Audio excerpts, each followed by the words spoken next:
Hello everyone, welcome back to our channel Anu's kitchen. ఈరోజు బీరకాయ పచ్చడి ఎలా తయారు చేసుకోవాలో చూద్దాం.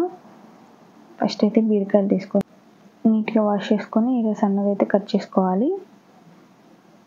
ఇలా మొత్తం సన్నగా కట్ చేసి పక్కన అయితే పెట్టుకోవాలి. అలానే టొమాటో కూడా కట్ చేసి పక్కన పెట్టుకోవాలి, ఒక 2 టొమాటోస్. అలానే ఒక 2 ఆనియన్స్ కూడా కట్ చేసి పక్కన పెట్టుకోవాలి.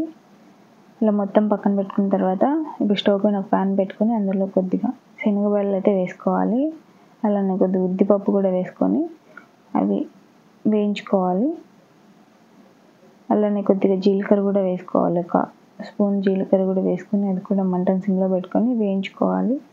ఇలా లైట్ బ్రౌన్ కలర్ వచ్చేలాగా వేగిన తర్వాత తీసి అయితే పక్కన పెట్టుకోవాలి. అలానే కారానికి సరిపడా ఎండుమిరపకాయలు కూడా వేసుకోవాలి. కొద్దిగా ఆయిల్ వేసుకొని ఇలా బ్రౌన్ కలర్ వచ్చేలాగా వేయించుకొని తీసి అయితే పక్కన పెట్టుకోవాలి. ఇప్పుడు అదే ప్యాన్లో కొద్దిగా ఆయిల్ ఎక్కువగానే వేసుకొని ముందుగా కట్ చేసి పెట్టిన బీరకాయల ముక్కలు అయితే వేసుకోవాలి. ఇవి కొంచెం మగ్గిన తర్వాత ఇప్పుడు ఇందులో టొమాటో అయితే వేసుకోవాలి, ఆనియన్ కూడా వేసుకోవాలి. అది ఇప్పుడు బాగా మగ్గిపోవాలి. మగ్గిన తర్వాత ఒక నిమ్మకాయ సైజు అంత చింతపండు అయితే వేసుకోవాలి పులుపు కోసం. ఇలా మొత్తం మిక్సీలో కలుపుకొని ఇప్పుడు ఇందులో కొద్దిగా కొత్తిమీర అయితే వేసుకొని అలానే మీకు సరిపడా సాల్ట్ కూడా వేసుకోవాలి, కొద్దిగా పసుపు వేసుకొని అవి కూడా బాగా మిక్సీలో కలుపుకోవాలి. ఇలా మొత్తం మిక్సీలో కలుపుకున్న తర్వాత తీసి అయితే పక్కన పెట్టుకోవాలి, బాగా మగ్గిపోయాక చల్లారిపోయేదాకా. ఇప్పుడు ఒక మిక్సీ గిన్నె తీసుకొని ఫస్ట్ వేయించి పెట్టుకున్న ఉద్దిపప్పు, శనగపప్పు, జీలకర్రని మిక్సీ అయితే పట్టుకోవాలి. ఫస్ట్ ఇలా పౌడర్ చేసుకోవాలి. ఇలా పౌడర్ అయిన తర్వాత ఇప్పుడు అన్ని మగ్గనిచ్చుకున్న బీరకాయ అన్నింటినీ వేసుకోవాలి చల్లారిపోయాక. ఇదైతే బాగా చల్లారిపోయింది. ఇలా వేసుకొని ఒకసారి అయితే మిక్సీ పట్టుకోవాలి.